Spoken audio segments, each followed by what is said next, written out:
로마서 1장 17절 복음에는 하나님의 의의가 나타나서 믿음으로 믿음에 이르게 하나니 기록된 바 오직 의인은 믿음으로 말미암아 살리라 함과 같으니라. 아멘.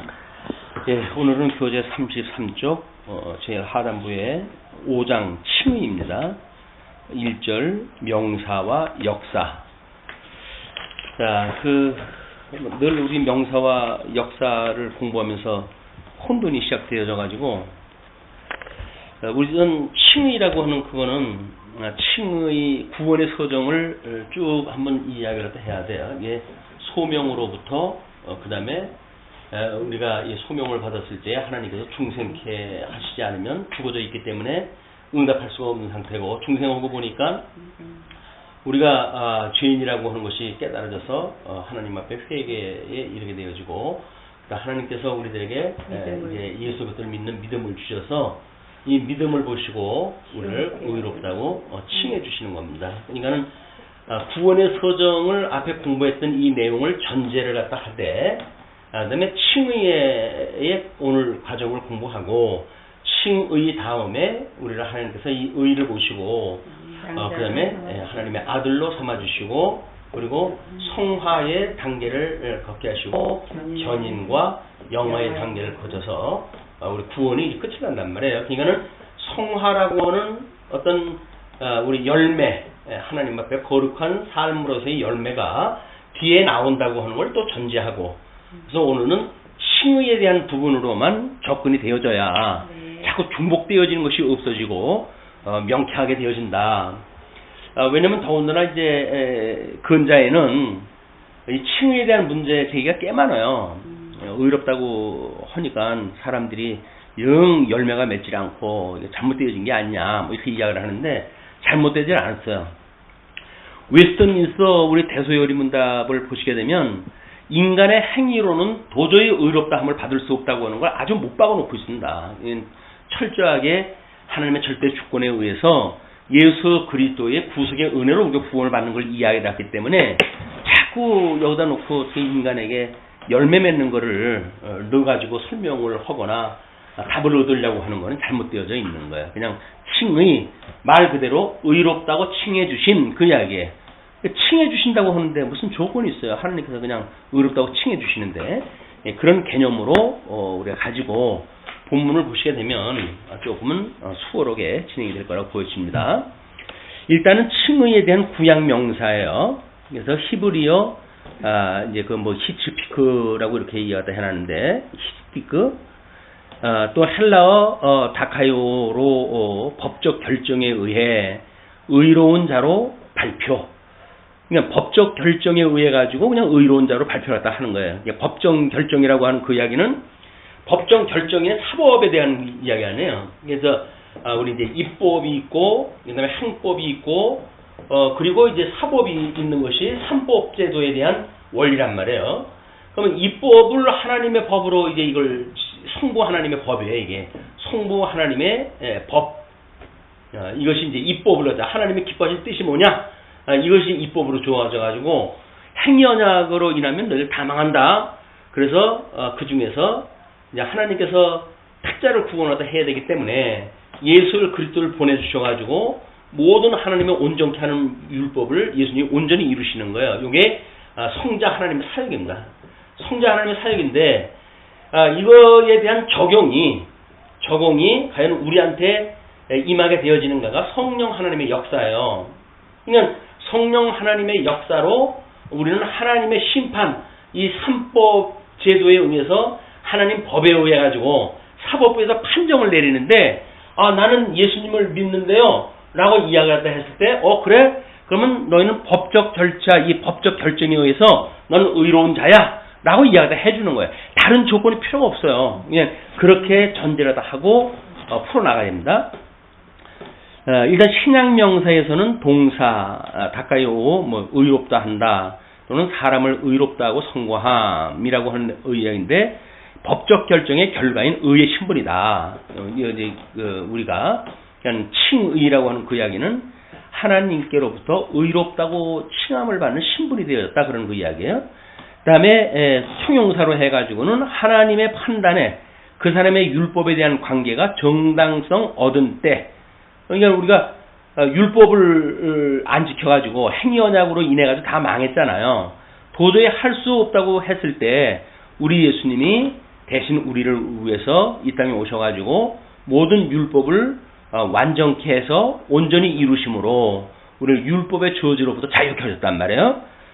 그 다음에 명사로 해가지고는 사람이 죄책에서 해방되고 하나님에게 연락된다는 것을 선고하는 것이다. 우리는 그래서 모든 죄의 책임으로부터 해방이 되어진 거야.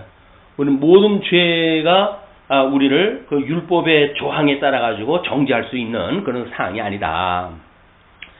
세 번째, 신앙 명사로 의롭다 함은 객관적 관계, 즉 재판적 선고에 의한 의의 신분을 생성함을 표시한다 라고 이야기를 하는데, 의롭다 함은 객관적 관계라고 놓고 봤을 적에는 예수 그리스도의 사역까지를 놓고 봤을 땐 객관적인 사역일 수가 있겠죠. 그러나 그 재판적 선고에 의하면 하나님께서 주신 그 믿음에 의해 가지고 이제 그 믿음을 보시고 의롭다고 하시는 일이기 때문에 이거는 철저하게 성도의 주관적 요소가 포함되어지는 개념이에요. 그래야 재판적 선고에 의해서 의의 신분을 우리가 생성하게 되어진다. 그걸 이제 표시하는 거란 말이에요. 그래서 설명을 하기를, 인본주의는 자신의 의지에 의한 의로운 행동으로 의인이 되려 함, 또 신본주의는 하나님의 은혜로 죄인을 법정적으로 의롭다 함, 그런 그 내용이란 말이에요. 그러니까 입법과 행법과 사법이라고 하는 이 삼법의 운영을 삼위일체 하나님의 그 섭리 사역으로 봤을 때, 왜냐면 우리가 행위 언약을 이제 어김으로부터 해가지고 불순종으로 인해가지고 에덴 동산에서 추방되어진 거 아닙니까? 그리고 추방되어짐으로 해가지고 복과 나라가 상실되어진 상태란 말이에요.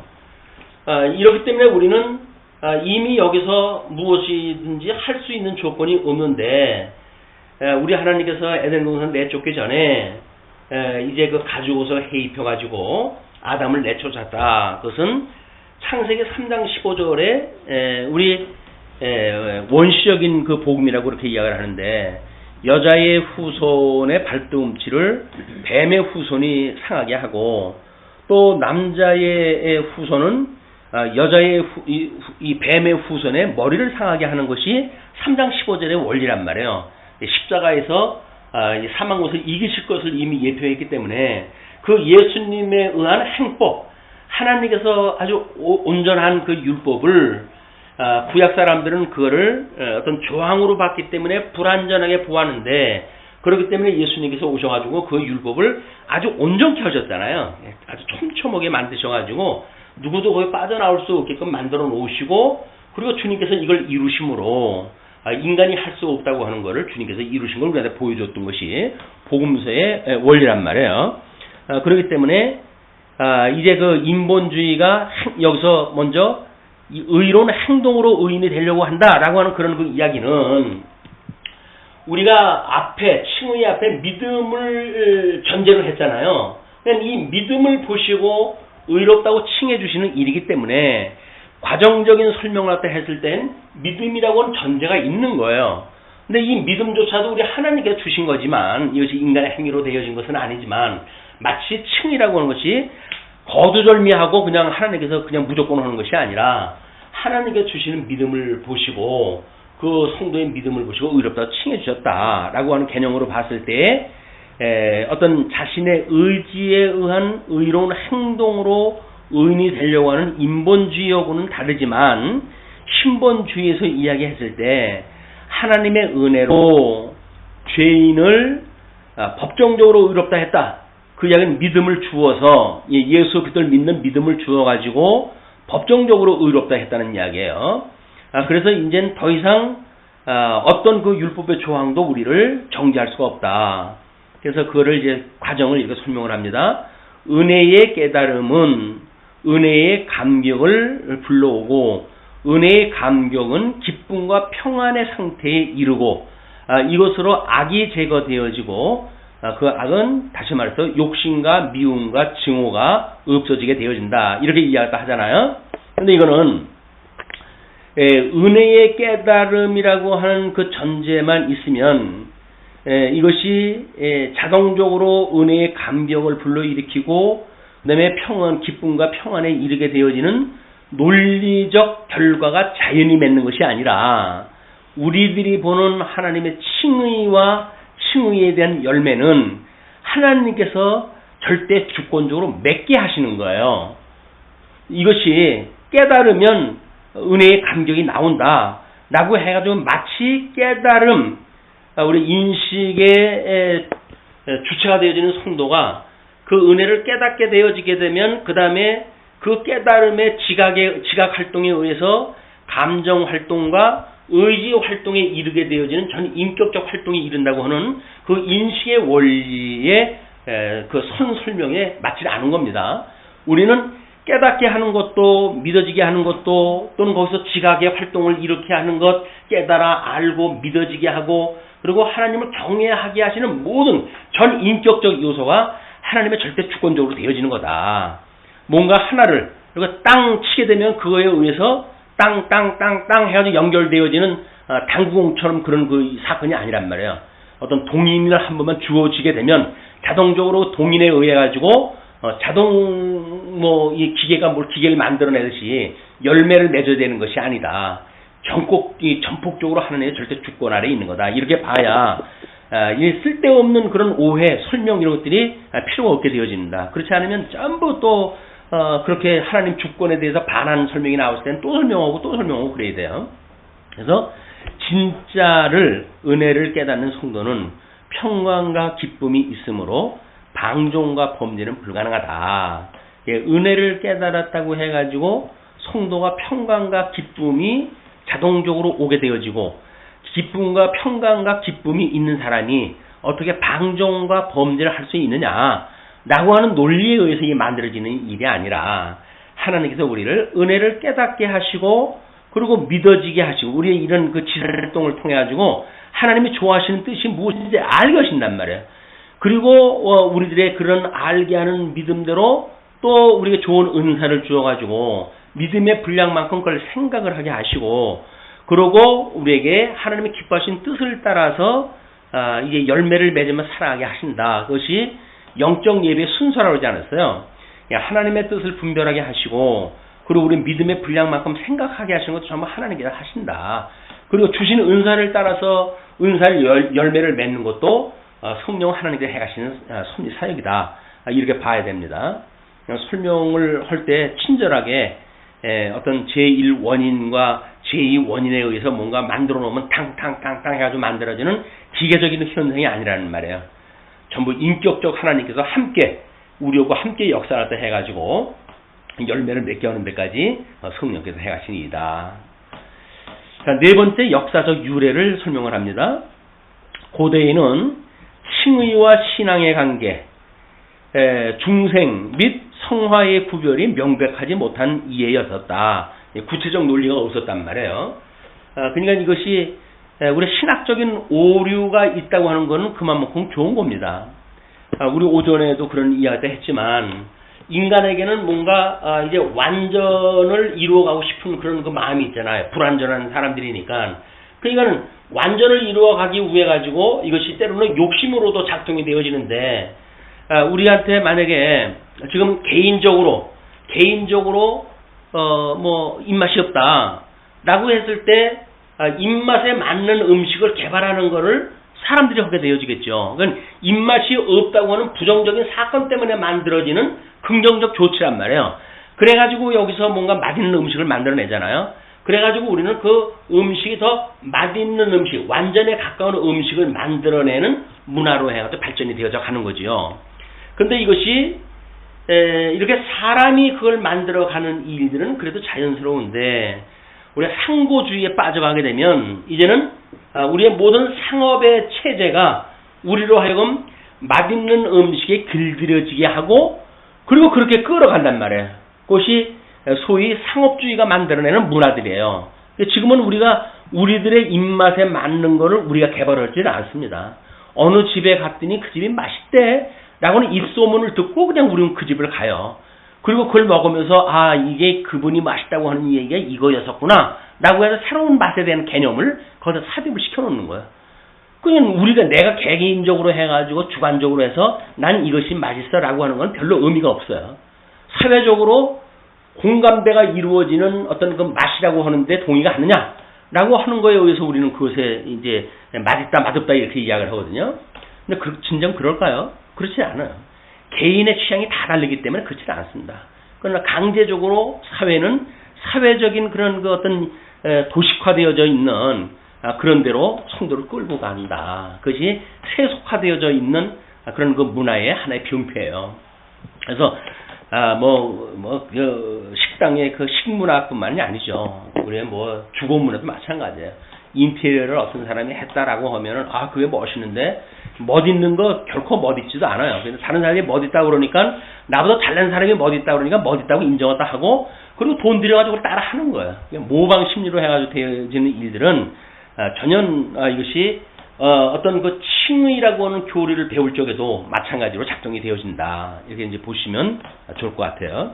그래서 고대 때에는 이런 것이 없기 때문에 문제가 만들어지기 때문에 중세기에 와가지고 칭의와 성화의 혼돈이 또 오는 시대가 이제 오게 되어져요. 그래서 영세로 아담의 원죄를 해결하고 인간의 자범죄는 고해성사로 해결했다 하는 중세에 잘못되어져 있는 칭의관, 구원관 또는 구원의 서정에 대한 이런 설명이 오게 되어지지만 종교개혁 이후에 칭의의 성질, 칭의의 근거, 이 칭의에 대한 방도의 정해, 칭의의 교리는 종교개혁의 큰 실질적 원리였다. 이신칭의라고 하는 것이 종교개혁의 교리적 원리였기 때문에 그렇습니다. 그래서 우리 칭의, 지금 우리가 주장하는 그런 그 칭의라고 하는 그거는 이런 고대로부터 중세를 거쳐가지고 수많은 시행착오를 겪고 그리고 비로소 만들어진 이런 성경적인 칭의의 우리가 이론을 공부하게 되어진 거다. 이렇게 이제 확인을 가지고 적어도 칭의론에 대한 걸 공부를 갖다 해가야 그래도 이것이 믿음의 선배들이 2000년 전서부터 있었던 이런 그 구원의 서정에 오는 여러 가지 난해한 문제들 이런 걸 어떻게 정리를 했다 하게 되어졌고 시행착오를 이루었을 때 중세기에는 어떤 그 오류가 있었고 그런 그 오류를 종교 개혁자들이 그 죽음을 걸고 그 개혁을 일으켰던 데에 그 칭의의 성질을 교회의 개혁의 원리로 등장을 시켜가지고 이제 이신칭의라고 하는 교리까지 만들어냈다. 이렇게 역사적 의의를 두는 것이 의미가 있다고 보여집니다. 자, 제2절입니다. 제2절 칭의의 성질과 특징이 먼저 소개가 되어져요. 자, 먼저 중요성은 죄악한 인생에게 칭의보다 더 중요한 문제는 없을 것이다. 그래서 그 설명을 이렇게 해서 영원한 은혜, 이것이 영원한 은혜 가운데 죄인이 되어졌고 그래서 율법에 가두고 죄인 되게 하고 그 다음에 죄 용서를 한 다음에 의롭다고 칭해 주시고 그래서 은혜를 깨닫게 한다 라고 이야기했다 했잖아요. 그것이 영원한 은혜라고 하는 것이 이렇게 풀어간다고 이제 설명을 한 거예요. 영원한 은혜라고 하는 것이 우리가 구원의 서정을 지금 공부하고 있잖아요. 구원의 서정이라고 하는 그거는 영원하다고 하는 건 상관이 없어요. 그럼 시간 세계 속에서 어떻게 서정을 가지고 말하느냐라고 이야기를 하는데 이렇게 이야기를 또 영원한 이걸 끄집어 내려놓게 되면 그럼 또 이제 헷갈리게 되어지는 거예요. 또 중복되어지고. 그래서 마치 쉬운 설명을 하는 것 같고 근본적인 설명을 하는 것 같지만 논리적인 설명에는 결코 도움이 되질 않는다. 그래서 영원한 은혜는 빼놓는 게 낫습니다. 우리 과정적인 설명을 하는 것이 낫다. 그리고 영원한 은혜가 만약에 거기에 우리가 3대 언약 관점에서 놓고 본다고 한다면 근본 언약인 양대 언약이 들어야 되겠죠.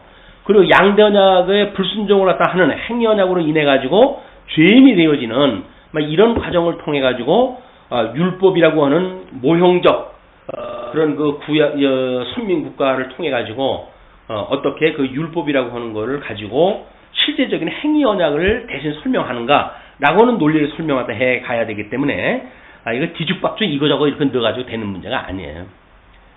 그래서 여기서 아마 이 영원한 은혜와 죄인이라고 하는 그런 그 문제는 하나님께서 먼저 번에는 창세기 1장 28절을 은혜 언약으로 봤잖아요. 그렇기 때문에 이렇게 꼬이는 거예요. 왜 은혜 언약으로 봤다 그랬어요? 은혜 언약으로 본 이유는 우리 아브라함의 언약과 그다음에 모세의 언약을 봤을 때 500년이나 뒤에 줬던 모세의 율법이 500년 전에 아브라함에게 주었던 율법을 그런 법을 갖다 어길 수가 있느냐. 그래서 아브라함에게 주어졌던 언약은 무조건의 언약이고 모세에게 주어졌던 언약은 조건적인 언약이기 때문에 요거를 우리 에덴 동산으로 그냥 끌고 들어와가지고 이게 은혜 언약이 이 은혜 언약을 이제 무조건 언약이라고 이렇게 이야기를 해가지고 무조건 언약이 먼저 주어진 거다 이렇게 이야기를 하는 거란 말이에요. 근데 이렇게 이야기를 하게 되면 택자와 불택자의 관계라든지 이런 걸 설명할 수가 없다고 그랬죠. 양대 언약으로 되어져 있어야 행위 언약으로 다 망하게 하시고 그리고 거기서 특별히 택한 백성들만 구원하는 은혜 언약으로 구원하다 하는 이런 구속사에 설명하고자 하는 우리의 그 행위 언약과 은혜 언약을 우리의 관계를 설명할 수가 있다. 그리고 뭐 짜증까지 낼 일이 있는지 모르겠지만 자주 그렇게 썼네요. 짜증스러운 것은 하나님의 은혜와 사랑을 느끼지 못하는 데 있다. 우리가 짜증을 낸다는 그 이야기는 느끼는 만큼 즐겁다. 뭐 이렇게 이야기를 했어요. 근데 모르겠어요. 짜증이 안 나가지고 싸움박질을 하고 그런지 모르겠지만 근데 이렇게 어떤 원리적으로 설명을 그냥 마치 은혜를 깨달으면 자동 반사적으로 연출될 수 있는 것처럼 설명하는 방식은 우리들의 삶의 모든 것을 설명하기 어려워져요. 왜냐면 우리는 중생인이기 때문에 때로는 성령의 소욕, 때로는 육체의 소욕이 우리가 들락날락하지 않습니까? 그럼에도 불구하고 은혜를 깨닫게 되면 그렇게 되어지는 거다라고 그러면 우리는 새로운 또 율법에 갇히게 되어져요. 내가 은혜를 깨달았는데 내가 마음이 이런 거는 도대체 은혜를 깨닫지 못했다는 얘기냐라고 하는 회의감도 오고 그렇게 되어진단 말이에요. 근데 그렇지는 않다. 중생인은 두 가지 요소를 다 가지고 있기 때문에 그렇다. 우리 이스라엘 역사를 보게 되면 어떤 분이 그런 고민을 갖다 했더라고요. 하나님께서 이제 가나안의 9지파 반을 들어가고 이 요단강 동편에 2지파 반이 이제 자리를 차지하잖아요. 근데 우리는 요단강을 건너가는 거를 하나님 나라에 들어가는 걸로 보통 다 설명을 하잖아요. 그럼 이 사람들은 하나님 나라에 들어가지 못했다는 얘기냐? 이렇게 설명이 되어진단 말이에요. 그래서 이 사람이 고민하다가 이건 아닌 것 같은데 그러면 우리가 이거를 어떤 성전이라고 하는 것으로 큰 그림을 그려보자. 율법 이제 애굽이라고 하는 성막 바깥에 이런 성막 밖이 있을 수가 있고 성전이라고 하는 이것이 있다고 한다면 여기 성소라고 하는 것이 있고 여기 지성소라고 하는 것이 있어가지고 성소에서 지성소를 들어갈 적에는 한 차례 1년에 한 차례만 들어가잖아요. 나머지는 또 여전히 죄를 질 수밖에 없는 이런 관계로 요단강을 가르고 물이 갈라지는 거를 휘장이 갈라지는 것으로 설명을 갖다 하면은 안 되겠느냐라고 해가지고 자기 의견을 갖다 이야기를 했더라고요. 근데 우리는 이거를 이제 이 죄와 그다음에 이 가나안 하나님 나라에 대한 회복과 그리고 우리 시내산의 이 여정에 있었던 이 일들을 끊임없이 이걸 주님의 몸된 교회로 설명이 되어졌단 말이에요. 우리가 믿음의 공간, 하나님의 광야의 교회로서 지금은 가나안 땅에 들어가서 안식을 누리지 못하고 있지만 여기서 비로소 우리는 믿음으로 심령의 안식을 누리는 것이다. 이렇게 공부를 또 해갔잖아요. 이건 삼층천에도 이야기가 되어지죠. 하나님의 보좌고 여기는 하나님의 발등상이다. 그래서 보좌와 발등상을 가지고 있는 하나님께서 그 하늘문을 열었을 때 우리는 보좌에 계시는 하나님을 볼 수 있는 우리 믿음으로 살아가는 성도의 삶이 있다. 그래가지고 성경에 나오는 모든 요소들 이거 설명을 했어요 이미. 근데 이분은 이제 그 요단강을 건너는 거를 휘장 갈라지는 걸로 이제 이렇게 이야기를 했는데 왜 하나님이 약속한 땅 이외에 여기다 2지파 반을 도느냐라고 하는 문제는 아마 뭐 딱히 우리가 설명할 수는 없어요. 딱히 설명을 할 수가 없는데 근데 하나님께서 이것이 만약에 하나님의 뜻에 맞지 않는다고 한다면 우리들한테 피안처를 만들어줄 때 거기에 피안처를 만들어주셨을 때 동편에도 3개, 서편에도 3개를 만들어주셨거든요. 라고 하는 걸로 봐가지고는 언약자손의 전체의 그림을 갖다 그려준 건 맞아요. 9지파 반과 2지파 반이 합쳐야 12지파가 되어지고 그 12지파가 언약자손이라고 하는 요셉의 약전이 이러하니라라고 하는 그걸 설명하는 모든 그 언약자손에 대한 게 설명이 되어지거든요. 이렇게 설명이 되어져야 되겠고, 모르긴 몰라도 뭐 그렇게 확실하게 되어진 건 아니지만, 이거를 우리 기독론으로 본다고 한다면 예수 그리스도의 인성과 신성이라고 하는 측면으로 설명을 갖다 하고자 하는 하나님의 복음에 대한 설명 방식을 계획을 갖다 하신 건 아닌지 이렇게도 한번 생각을 해보게 되어집니다. 그래서 예수 그리스도가 이 땅에 오셔서 처음에 성육신 하시고 고난을 받는 일이 있고 그 다음에 포로로 끌려가시는 일이 있게 되어진단 말이에요. 그 고난을 받는다는 이야기가 언약자손이 나뉘어지는 일들 이런 것들이 요단강을 중심으로 해서 때로는 약속의 땅에서 얻어지는 요소도 있지만 아직 건너가지 못한 데서 만들어지는 이런 그 육의 소욕도 만들어지고 이걸로 인해 가지고 고린도 교회처럼 나름대로 교회의 분쟁도 만들어진다거나 또는 예수님의 사역이 육적인 그런 그 사역도 있고 신성을 가지고 하는 사역도 있고 이런 모든 것들을 설명하는 방식이 아닌가 이런 그 생각을 갖다 해보게 되어집니다. 요단강을 건너가고 안 건너가는 것은 적어도 천국, 우리 천국이라고 하는 것은 요단강을 건너간 땅을 이야기를 하는데 근데 왜 이스라엘 백성들에게는 양쪽에다 이거를 2지파 반이라고 하는 걸 두었는가? 물론 뭐 어떤 그 통치의 언약을 이루어 가시고 해서 모압과 암몬이라고 하는 지역에서 공격을 다 해올 수 있는 그 지역이기 때문에 완성 지역을 하나님께서 만들어 놓으시고 그리고 육축이 많았던 그런 그 지파로 하여금 이 땅을 차지하게 함으로 해가지고 이제 그들에게도 이쪽 그 요단 동편 땅에 하나님 나라의 영역을 넓은 그 영역을 차지하도록 하셨던 섭리 그것이 다른 성경에서는 뭐라고 설명한 데가 한 군데도 없어요. 하지만 신학적은 여러 가지 우리가 이제 그 의미를 추론할 수는 있다 이렇게 보여집니다. 그런데 지금 그 영원한 은혜라고 하는 것을 설명할 때 했을 때 그 이야기예요. 영원하신 그 은혜라고 하는 그 이야기는 이미 천상계에서 주어졌던 걸 이야기를 하겠죠. 뭐 더 뛰어 올라간다고 한다면 창세전에 그리스도까지 뛰어들어갈지도 몰라요. 이제 이런 그 논리의 비약이라고 하는 그거는 그렇기 때문에 여기서 말하고 있는 영원한 은혜라고 하는 것이 이미 하나님께서 이 무조건적인 언약을 주셨다라고 하는 걸로 전제를 갖다 해서 쓰고 그런데 행위언약으로 이제 되어졌단 말이에요. 여기서 우리가 주셨던 무조건 언약, 이 무조건적인 언약을 여기서 행위언약으로 해가지고 불순종했다. 그렇지만 하나님 무조건적인 언약이 이미 앞서져 있는 것 때문에 행위언약 때문에 아주 망하지 않는다. 그런 그 논리를 설명하려고 그러는 거 아니겠어요? 근데 모형적인 그 설명 방식에서는 택자와 불택자를 놓고 설명을 했을 때 언약자손을 가지고 설명하는 방식 아니에요. 그리고 모세와 아브라함은 언약자손을 설명하는 방식이기 때문에 그건 가능할 수가 있어요. 그러나 아담한테 주어는 것은 모든 인류에게 되어진 거기 때문에 그 논리가 그렇게 맞아떨어지지 않습니다. 모든 인류에게 주어졌던 언약은 근본 언약으로 택자와 불택자가 공유받는 언약이 있어야 돼요. 그 다음에 행위언약으로 해서 다 행위언약으로 이제 그 무조건적인 언약에서 주어졌던 복과 나라를 상실하게 되어졌다.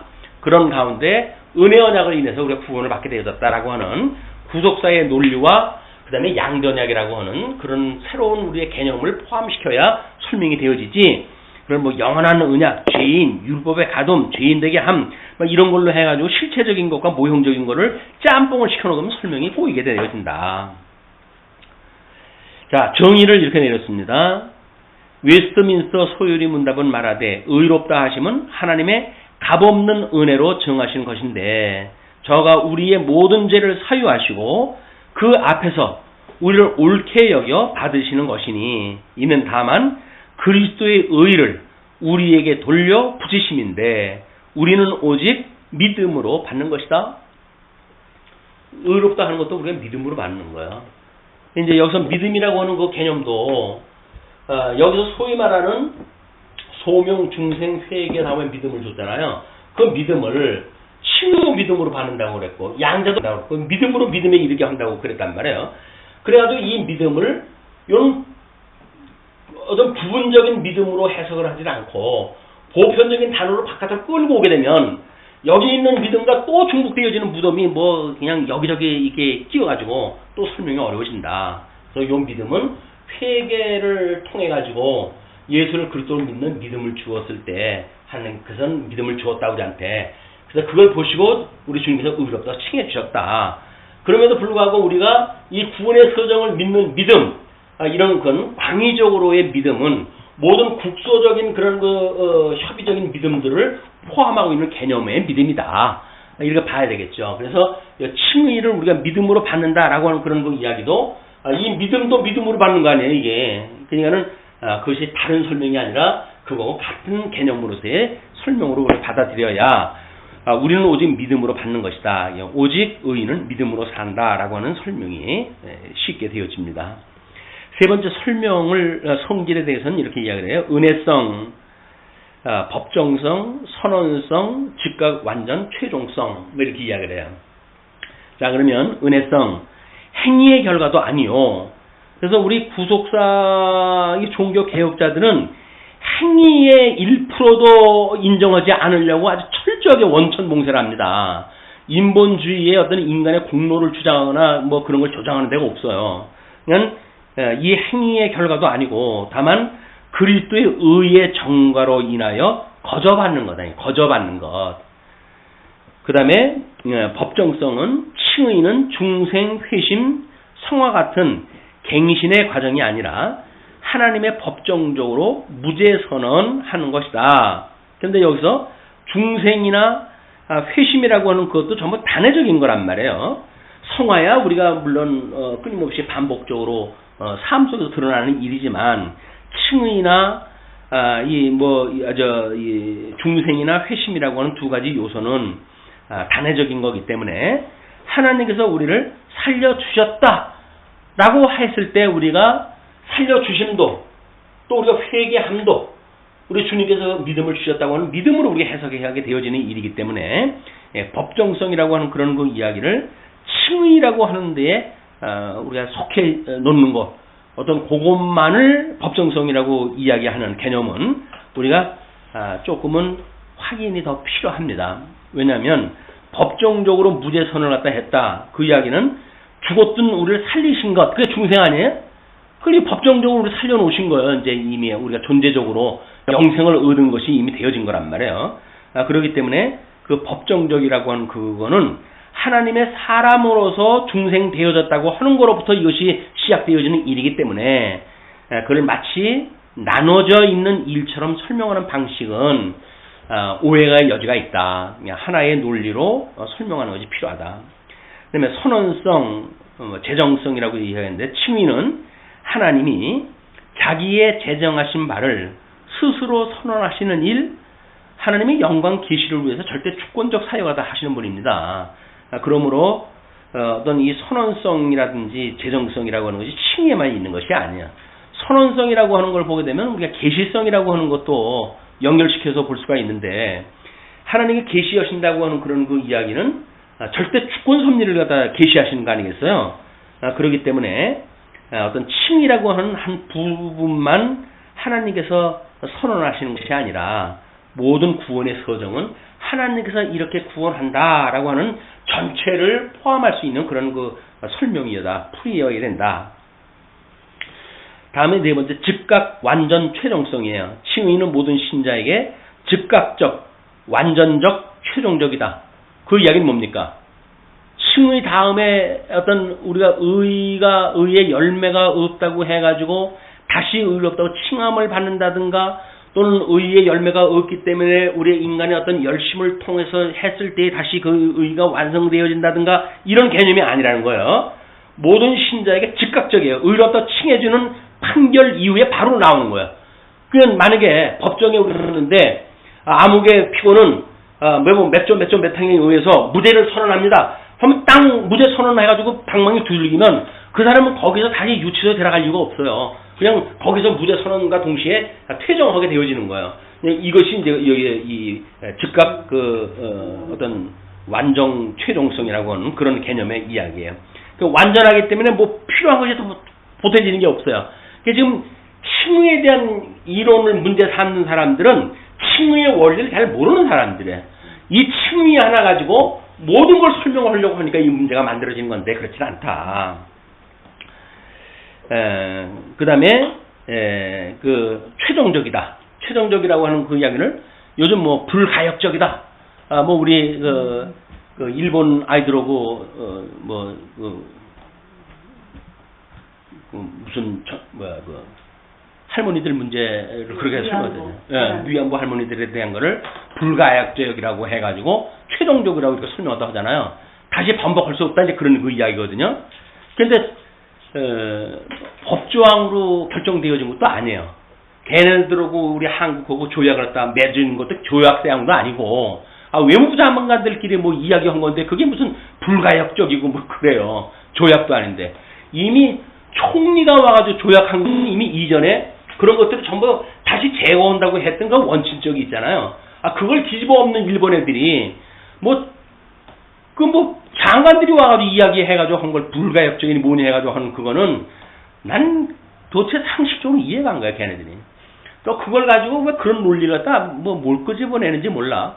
언제 무슨 총리에 의해서 우리 그런 그 문제가 현실적인 문제고 법적인 문제고 책임이 져야 될 문제라고 하는 걸 이미 이 총리급에 의해 가지고 국가와 국가의 어떤 조항에 의해서 만들어진 일들인데 그런 거를 뒤집어 엎는 일들을 꼼짝을 못하고 돈 몇 푼 받아가지고 나눠주려고 해가지고 배웠다고 하는 사람이 그 일한다고 해가지고 돈을 강제로 주고 이런 일들이 벌어지는 거는 이런 논리도 모르고 순서도 모르고 앞뒤도 모르고 뭐 이런 그 일이라고 보여집니다. 칭의는 많은 시간이 걸리는 것이 아니라 의인으로 최종적으로 완료됩니다. 우리는 하나님께서 의롭다 칭해 주신 거예요. 그런데 우리가 이걸 잘못 오해했다고 이제 우리 일반 신학에 대한 걸 비판을 하지 않습니까? 근데 우리는 신앙생활을 함에 있어서 의롭다고 칭해 주셨던 그걸 가지고 뭘 가지고 의심을 갖다 해요? 성화의 열매가 없다고 하는 걸 가지고 내가 구원을 받았나 안 받았나 이런 생각을 하잖아요. 왜 그렇게 가냔 말이에요. 이 지금 논리가 의롭다고 칭해 주신 것은 행위가 있기 전에 의롭다고 칭해 주셨는데 무슨 성화의 열매가 없다. 우리 가정적인 뭔 문제 때문에 내가 구원을 받았는지 안 받았는지 착각이 와요. 라는 이야기는 뭐예요? 한마디로 이걸 논리적으로 지금 우리가 공부를 안 하고 있다는 거예요. 우리들의 행위와 상관을 의롭다고 칭해 주신 거예요. 그건 일체의 어떤 한 점에 우리들의 인간의 행동이 거기에 가입된 게 아니다. 다음 특징을 보시게 되면 죄책의 제거. 하나님께서 죄인의 죄를 사하시어 죄책을 제거하시고 자녀를 삼아서 영원한 기업을 부여하셨다. 그래서 이제 그 죄책을 제거하셨을 때 비로소 우리 하나님을 우리를 아들로 삼아 주신 거예요. 우리는 그 하나님을 아버지라고 하지 않습니까? 아니 하나님을 아버지라고 그러면서 나중에 뭐 10년 20년 살다가 우리 아버지 아닌가벼 이런 말이 안 되잖아요. 우리 한 번 아버지는 영원한 아버지지. 이것이 창세전서부터 그 뜻을 풀어가지고 우리가 공부를 갖다 했는데 느닷없이 살다가 우리 아버지가 나를 유산을 갖다 안 주는 거 보니까 우리 친아버지가 아닌가 보다 이런 건 있을 수가 없는 거예요. 허다못해 그 유산을 갖다 안 준다고 하더라도 나를 낳아주신 아버지니까 아버지라고 이야기하는 것이 아들로서 당연한 이야기지. 아버지가 나한테 돈을 물려준 게 있어요. 뭐가 물려준 것이 이제 라고 말하면서 아버지가 아니라고 이야기하는 거는 쌍놈들이 하는 이야기다. 말이 안 되는 거예요. 우리는 하나님의 아들의 자녀예요. 죄책의 제거가 되어졌어요. 모든 죄책이 없어진 거야. 왜? 예수님이 왜 돌아가셔요? 그것 때문에 돌아가셨는데 그걸 믿는 믿음을 보시고 우리를 칭해주신 거 아니에요. 근데도 아직도 우리가 그래도 겸손한 양 이렇게 했어야 되는데 허지를 못해가지고 하나님 죄만스럽습니다 라고 말하는 거는 교만입니다. 겸손이 아니라 이 외계에서 단행이다. 성화는 우리 안에서 되는 하나님의 행동이요. 칭의는 우리 밖에서 하나님의 재판이다. 뭐예요? 칭이라고 하는 것은 하나님께서 의롭다고 칭해 주셨다고는 재판적 우리의 그런 판정에 의한 선언이란 말이에요. 그런데 성화라고 하는 건 뭐예요? 성령 하나님이 우리 안으로 들어와가지고 역사가 다 해가시는 일 아니겠어요? 그건 우리 이 칭이라고 하는 그거는 내가 믿고 안 믿고 상관이 없다니까요. 이미 믿음을 보시고 의롭다 칭해 주셨기 때문에 믿음 이후에 칭의의 사건이 온다. 그러면 우리는 내가 믿는다고 해서 의로워진 거예요? 아니면 믿지 않는다고 해서 의로워지지 않는 거예요? 그냥 하나님께서 의롭다고 칭해 주신 거예요. 우리 믿음을 보시고. 그러나 성화는 우리 안에서 되는 하나님의 행동이다. 성령 하나님께서 끊임없이 성화의 과정을 살아가게 하신다. 그것도 하나님의 은혜입니다. 단번에 단행이다. 칭의는 즉각적이나 성화는 시간이 길다. 이 칭의와 성화를 오해가 또 하게 되면 요즘 그 칭의론에 대한 이의를 제기하는 사람들이 전부 이거부터 오는 일들이에요. 칭의와 성화에 대한 오해, 혼동. 이건 초대교회 때와 이 중세교회 때 혼선이 왔다고 그러지 않았어요. 그걸 가지고 종교 개혁자들이 이제 그런 너무나 멋있는 성경적 원리를 제시했다는 거 아닙니까? 근데 인정하는 문제 제기한다는 건 뭐예요? 초대교회나 중세교회로 다시 퇴행이 되어진 거예요. 퇴행이 되어진 거. 그 다음에 성부의 선고다. 성부 하나님은 죄인을 의롭다고 선고하신다. 너는 의로워. 너는 이제도 내 아들이야. 너는 나를 갖다 아버지라고 불러야 돼? 라고 해서 우리가 아버지라고 부르는 거예요. 그분을. 우리 기도할 적에는 하늘에 계신 아버지 이렇게 부르면서 그래 놓고는 또 딴소리가 또 하게 되면 하나님이 서운하죠. 저놈이 내 아들이 아니야. 그럴 거 알겠어요.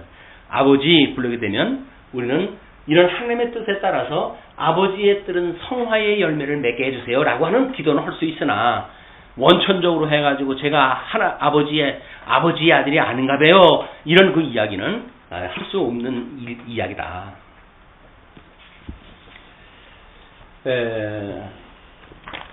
다음 3절 보시게 되면 칭의의 구성과 구별이 되어져 있어요.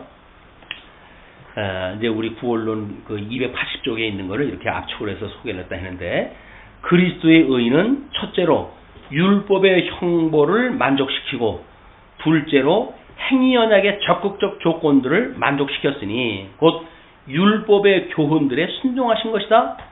그리스도 의가 그리스도께서 그걸 순종을 했단 말이에요. 그러니까 예수님께서 내가 율법을 폐하러 온 것이 아니다 이렇게 이야기를 하잖아요. 폐하러 온 것이 아니라고 하는 그거를 우리가 다른 말로 율법이 폐기됐다 이렇게 이야기를 하게 되면 맞지는 않습니다. 그걸 율법 폐기론자라고 이렇게 이야기를 해요.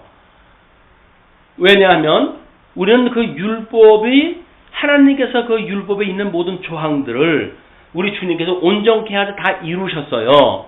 그러나 그 율법을 주님께서는 폐하러 오신 것이 아니라 더욱 공복해 오신다고 그랬잖아요. 율법을. 그러니까 예수님을 믿고도 율법적 행위를 자꾸 강제로 하고 그럼 뭐예요? 그러면 우리는 그 성화에 엄청난 오류가 만들어지는 거예요. 우리가 하나님 앞에 율법이라고 하는 그 이야기는 율법이 그렇게 살라고 해서 사는 것이 아니라 우리 주님께서 그걸 다 이루셨습니다.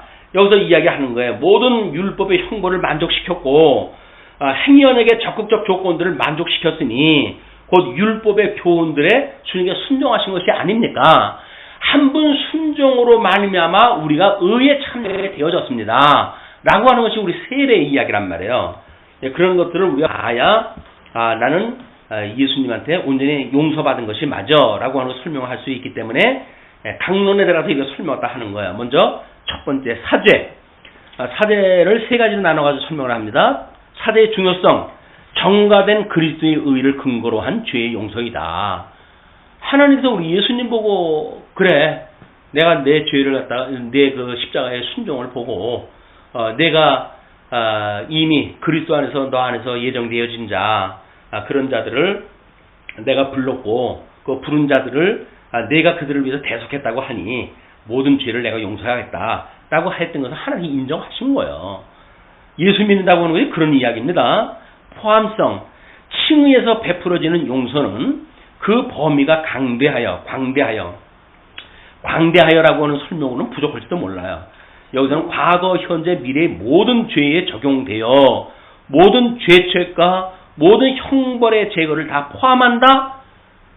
근데 이런 그 이야기 우리가 잘못 이해를 하게 되면 지을 죄까지 다 용서를 다 해주는데 근데 왜 우리 보고 아직도 죄에서 우리가 우리에게 죄진 자를 사해준 것처럼 우리 죄를 사해주세요 라고 하는 기도를 또 하란 말인가 라고 하는 이의가 제기가 될 수 있는 거예요. 그런데 여기서 이야기하는 그 광대해서 주어지는 과거, 현재, 미래에 대한 문제는 하나님께서 이미 판정을 딱 하시기를 너는 이제 의로워졌어 라고는 칭함을 선언을 갖다 했기 때문에 그런 문제에 다 포함되어진다는 거예요.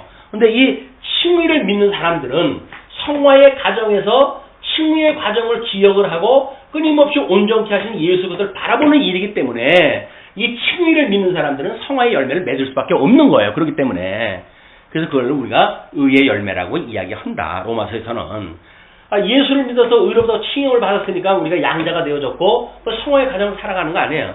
우리 성화의 과정에서 육체의 소유과 성령의 소유에서 우리가 뭐 들락날락 하면서 혼돈을 일으키는 거 아닙니까? 그때마다 우리는 뭘 본다고요? 온전케 하셨던 예수 그들을 바라보는 거예요. 주님께서 우리를 온전케 하셨는데 의롭다고 칭해 주셨는데 뭐 내가 지금 이것도 우리 주님께서 다 이루어 주신 거 아니겠어? 라고 하는 걸 믿는 것이 십자가의 도란 말이에요. 십자가의 도. 이것 때문에 우리가 성례라고 하는 그것이 주님의 몸된 교회의 표지가 되어지고 그 다음에 은혜의 방편이 되어지는 거다. 성례가 그만큼 중요하단 말이에요. 근데 이런 논리를 무시해버리게 되면 성례를 갖다 우습게 만들어버리고 그렇게 해가지고 결국 우리가 어떤 걸 해도 그만 안 해도 그만인 것처럼 이야기를 해버리고 만다. 잘못되어진 설명입니다. 다음에 무차별성은 죄의 무차별성이 고찰. 그 이야기는 다시 말해서 로마 교도는 원죄와 세례 이전의 모든 본죄는 세례를 통하여 그리스도의 영고로 용서되고 세례 이후에 범하는 죄들은 고해 성사의 수행에서 그리스도의 공로를 통하여 용서된다고 가르친다. 라고 이야기하다 하잖아요. 차별이 이제 세례를 받기 전에는 세례를 통해 가지고 우리가 죄 용서를 받고 원죄는 용서를 받고 그리고 살아가는 삶을 통해 가지고 만들어진 죄는 고해 성사를 통해서 우리가 죄가 용서되어진다 이렇게 이야기를 한단 말이에요. 근데 그것이 성화에 있어서나 칭의에 있어서나 차별이 없다는 이야기예요. 그럼 뭐예요? 우리 성화 과정에서 있으면서 죄를 졌을 때 그 이야기는 우리 주님께서 우리를 의롭다고 해주시지 않았어요, 주님. 그러니 저의 이 칭의함을 잊지 말아주세요. 그 이야기예요, 여기서. 죄를 사해주세요라고 하는 그 이야기는 이미 사했던 용서, 죄의 사함을 우리 해주신 거 아닙니까? 그러니까 일사부재의 원리에 의해서 하나님께서 죄 없다고 하셨으니 성화 과정에서 일어나는 우리들의 이런 육체의 소욕으로 말미암는 죄, 이런 것들을 우리들의 죄로 몰아버리지 마시고 주님께서 용서하셨다고 하는 칭의의 무차별성에 그런 포함시켜줘서 우리로 하여금 지금 우리가 죄가 있다고 하는 자리에 그냥 머물러 마치 죄 아래에 있는 것처럼 해주시지 마십시오. 그런 그 이야기예요. 이미 우리는 의롭다 칭함을 받았으니까. 자, 그리고 영생권. 칭의의 적극적 성분은 그리스도의 능동적 순종에 근거한 예수 그리스도의 죽으심에 대한 걸 우리가 믿는 믿음으로 말면서 의롭다 칭함을 받았으니까 그런 것은 곧 영생의 천국권이다. 이제 우리가 영생을 얻었고 영생을 얻었다.